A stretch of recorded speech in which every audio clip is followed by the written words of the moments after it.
Mga paraan para maging masaya tayo. Alisin nating lahat ang galit sa puso natin. Kasi kapag lagi tayong galit, mabilis tayong tatanda at isa pa, pwedeng maging sanhiyan ng pagkakasakit natin. Iwasan natin ang mga worries. Hindi tayo makakatulog ng mahimbing kapag marami tayong iniisip. Idalangin mo sa Ama ang lahat ng mga worries mo. Sabi nga nila, ang tunay na panalo ay yung mahimbing ang tulog sa gabi. Give more and expect less. Magbigay at huwag umasa ng kapalit. Ang pagbibigay at pagtulong sa kapwa ay nagbibigay ng kasiyahan sa puso natin.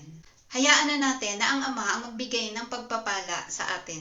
And number 4, mamuhay tayo ng simple lang. Makontento tayo sa mga bagay na meron tayo at i-appreciate natin yung mga bagay-bagay na meron tayo sa paligid natin. At ang higit sa lahat, yung relasyon natin sa Diyos. Importante yan sa buhay natin. Dahil kung meron tayong malalim na pananampalataya sa Diyos, ito ang magpupuno sa kakulangan ng ating puso. Gets mo?